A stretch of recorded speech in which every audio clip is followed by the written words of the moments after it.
a little bit more about your time as a preferred walk-on at UNC. I just wanted to ask, how did you keep your mental level, knowing, a lot of preferred walk-ons, a lot of kids in college, they want to play. They want to get on the field. And then you go to UNC, I'm sure you probably had to, work your way into the position on special teams. Like, how did you keep your mental level during that process? And, kind of what helped you get through that those 4 years? I feel like just doing everything the right way in the classroom and on the field. I feel like I learned a lot with my time in Northwood. It wasn't easy getting on the field at Northwood. So I feel like I battled through that and getting on the field through my 4 years at UNC. And again, there's so many resources around you, whether it's academically or athletically. I mean, it's hard to fail in those situations. So for me, I just made sure I utilized everything around me and took advantage of the things I had, whether it be the extra day on Wednesdays that they held in the weight room, or if I was taking neuromuscular control and learning, it's if I needed a tutor, they provided. So it's utilizing those resources, and if you come in with a good discipline and you build the resiliency and the grit we talked about earlier through just going through the grind of, hey, just show up either way. You're not going to do it. My thing is, do it happy, do it excited, do it sad, do it sick, do it exhausted. It's just no matter what, I'm on the field, I'm in the weight room, I'm in the classroom. So as long as you just force yourself to get in there and do the work, I feel like good things will come. So that's what happened. He sounds a lot like you. I guess he learned well. He was a good listener. Yeah. So I do have one favorite Jared Worley story. All right, here it comes. We loosened him up enough. Well, no, it's a good one. I mean, so we go to his last game ever. Last game I ever coached as a head coach was at Northern Guilford, first round of the state playoffs. They were not very hospitable that night, but we lose. I think we finished 11-3 that year, 12-2, 11-3. They went on to win, I think, their third state championship in a row that year. Coldest game I ever coached that night. It was probably 26 degrees. Yeah, it was night. cold. I mean, first day, we had a rule: linebackers don't wear a sleeve. We all wore sleeves. Wore sleeves that night, I think. But the game's over. Kids go up. We talk to them and all that stuff. Tell them we love them. Best of luck. We can do anything. Kids go up and shower. I always drove the senior bus, which was the small bus. Coach Harrington and whoever, Coach Farrell, drove the other buses. Jared Worley is in that bus in his whole uniform. Everybody else is showered, street clothes. Jared was in his uniform all the way back to Northwood, helmet and all. He didn't want it to end. And, I mean, to me, to this day, that sticks out of my mind. It's like, man, this guy loves it. And that's the night that I knew I got to find this kid a home to play. And that was my mission from that point until Coach Tudrin called me and called Jared from UNC. So that's just the kind of athlete he is, the mentality. He did not want that stuff to end. And it broke my heart, but it also made me so very proud of him all at the same time. Were you aware of this? He just reminded me of it. I remember the moment. I mean, it's when you put a lot of effort into something, you care about something a lot. So I cared about that team and the success that we had a great team and a great coaching staff, and it was tough to lose like that. I mean, Northern Guilford was a great team as well. I mean, they put it on us a little bit, but I mean, it was a tough loss because I mean that was from my freshman year to senior year. We lost in I want to say the first round of the playoffs every year, and that was tough. Listen, we played some great teams, and we had some great battles, but it was tough for sure. It's for sure. And now that he reminds me of it, I do remember sitting in the back of that bus with everything on, and yeah, I guess everybody else was showered. So but yeah, that's the thing. I didn't want it to end because I wanted us to as a team to make it further than we did, and we had the talent to do that. Just the dice doesn't roll that way sometimes. So, and then in terms of moving on to the next level, I mean, obviously I learned to love ball and playing under Coach Hall and everybody. So to have, to eventually have that opportunity later in the year. I mean, it was a blessing. So yeah, so that's crazy. Hold on. He's not here, but best memory of Dalton Brown. Again, a lot like Jared, he would do whatever was asked. And the reason he got an offer from Campbell is first round of state playoffs. My center was not doing what was expected of him at the time. And I mean, we were in shotgun and bad snap after bad snap. And I couldn't continue if we were going to make a run in the state playoffs to have that. So after the game, I brought Dalton Brown up to my office. I said, Dalton, Monday, you're going to center. I mean, he kind of, Coach, I've never played center in my life. Dalton, you're going to center, so get here early, work on your snaps. Perfect snaps, second round of playoffs, third round of playoffs. We lost in the third round to Reidsville, I think, who won the state championship. Seems to be a pattern here. Mm-hmm. And I had film for Dalton everywhere, kind of like Jared, everywhere. And Campbell came in, a couple weeks after the season.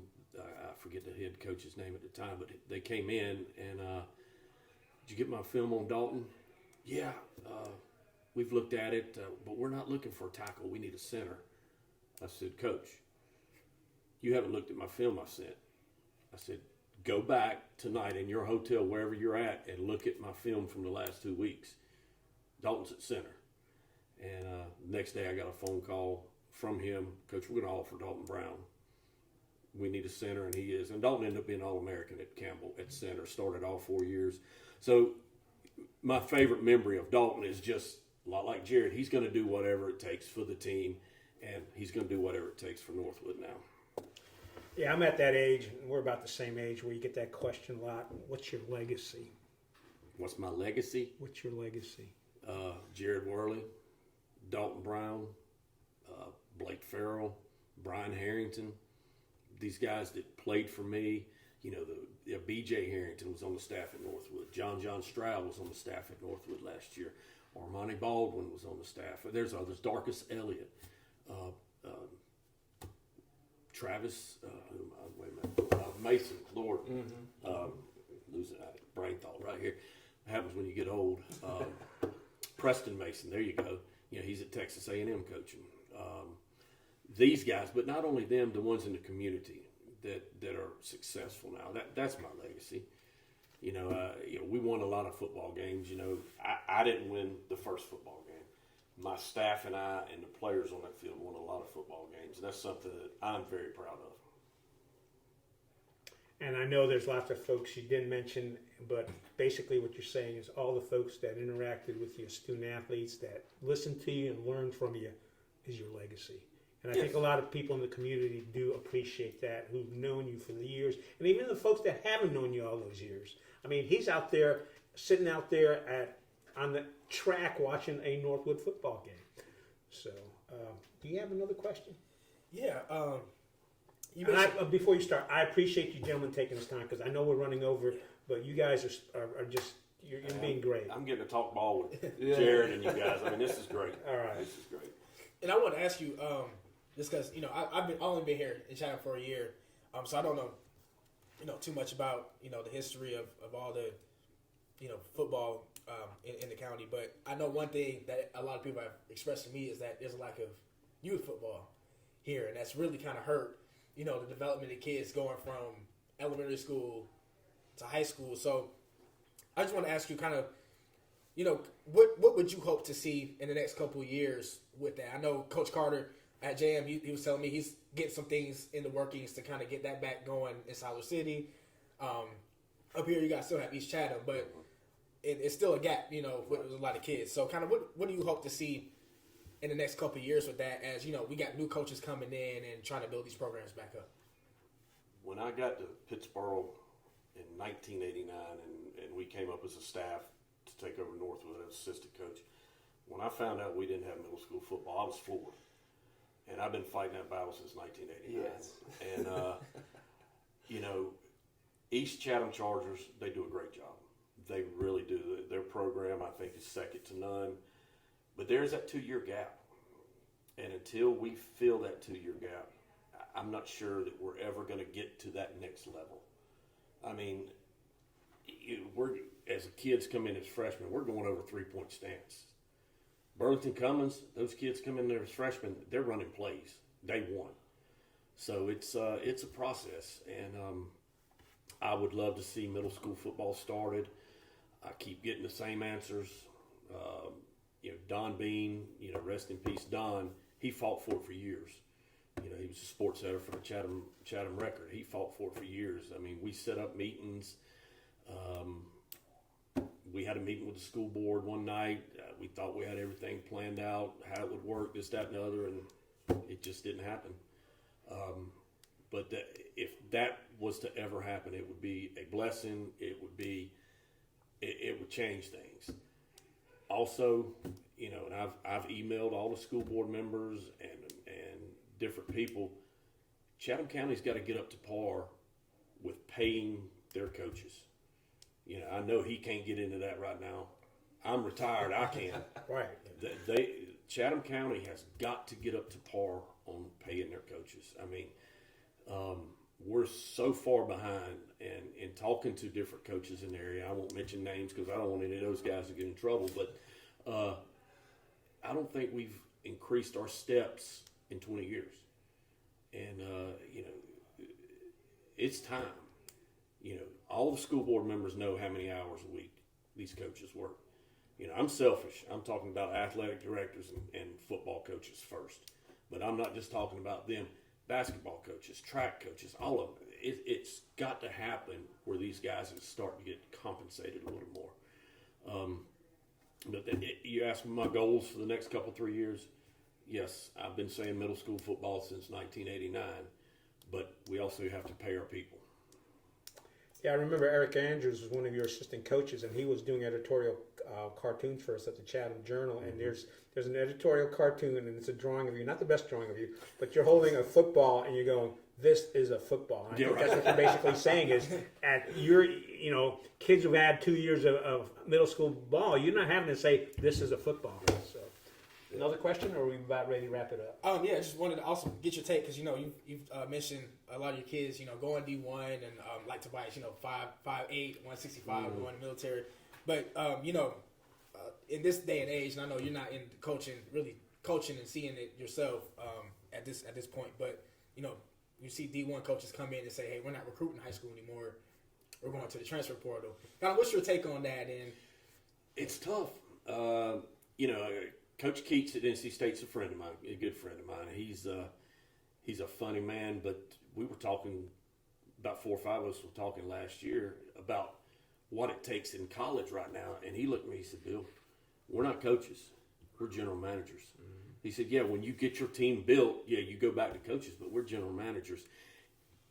It's got to be hard for the high school ADs and coaches now because, their first look is to these other colleges, and then they're coming to the 4 and 5 star kids in high school. So that really leaves a gap for those Jared Worleys, a 2-star or 3-star. There's a gap in there. So it's got to be a lot harder on these head coaches in high schools now than it was. Is it a good thing? I mean, for Kevin Keats, it was a great thing this year. I mean, what a run he did, and they did, to make it to the Final Four after the regular season they had. Mixed emotions about it. I mean, it's good and bad, but you do feel for some of these high school seniors. I hate that some of them are probably getting lost in the shuffle now. So I'm sure the percentages of the high school kids that are having that chance to play college ball is going down even further. How many basketballs has Kevin Keats signed for you? So we do a fundraising golf tournament for Northwood senior student athletes. And so every year he signs us a ball for silent auction after the golf tournament. So he's done 3 for us. The one for this year is going to be worth a lot more. Yes, well, I mean, they've gone for $150, $200 the last few years. And we had a Drake May football last year that went for $1,000 at our silent auction. So I'm hoping Coach's ball will go, $400 or $500 this year. So. we talked about what you do in your spare time. We talked about you like doing movies and all sorts of things. Plus, you're refurbishing your house. You're busy doing a whole bunch of barbecue stuff, and you're cooking all over the place, aren't you? We do. We, it was a hobby that I turned into a little side hustle. But yeah, word of mouth, and it's. I can't call myself a caterer, but I can call myself a personal chef. And so yeah, we do events. Actually, Saturday evening we cooked for the former Sheriff Webster's daughter's 10-year anniversary, and that went really well. But yeah, we're at Sanford a couple times next week. We go to Topsail Beach. We've been to Ocean Isle, Sunset, Myrtle Beach. Been to the mountains of Virginia. Yeah, we just go. Aren't you supposed to be retired? Like Jared said a while ago, I'm busier now than I've ever been. I'm all, because of COVID, I started working in the retail a little bit. So apparently they liked what I did there, and I'm a manager of a retail store now, and it's the ABC store at Cole Park Plaza. We're Chatham Crossing now, so that keeps me busy at least 36 hours a week, and then I'm cooking sometimes 2 and 3 times a week. Stephanie gets mad at me a whole lot, because we got a camper at Topsail Beach. I don't get down there near as enough as I want to. So I'm on. My mother's on me. She's like, "Why do you stay so busy?" And like Jared said earlier, you stop moving around, you start dying. And I got no plans of that. Yeah, So. Aging is the aggressive pursuit of comfort. Yeah, Exactly. well, you don't have to answer this question. We asked Jared how he met his wife. How did you and Stephanie become an item? Stephanie was actually a former student at Northwood, graduated in the early 90s, and we just kind of ran into each other in town, and here we are. I think we're going to leave it at that. Anything else? Do you have anything else? No, not as of right now. Folks, thank you for watching. I want to thank both you gentlemen because, as I told Jared, he wouldn't be doing this unless he was here because I reached out to him before. I was like, well, I'm busy cooking barbecue. But I think I enjoyed this discussion. I'm glad to have you guys back here. I'm glad to see your coaching lineage is continuing. I think it's going to be all good here for Chatham County. You're going to learn. Is he going to make any mistakes? Oh, yeah. Oh, yeah. Most But definitely. you've got resources to reach out to. You got folks in the community that can help you out. Ashibo here is doing a great job as a reporter for the Chatham News and Record, a lot better than the last guy. And I don't mind saying it because it's the truth. So, gentlemen, thank you so much. I know I've chewed up a whole bunch of your time, and I hope you folks appreciate that. Thank you, gentlemen, for spending the time with us. We appreciate the invite. Thank you. Thank you, sir.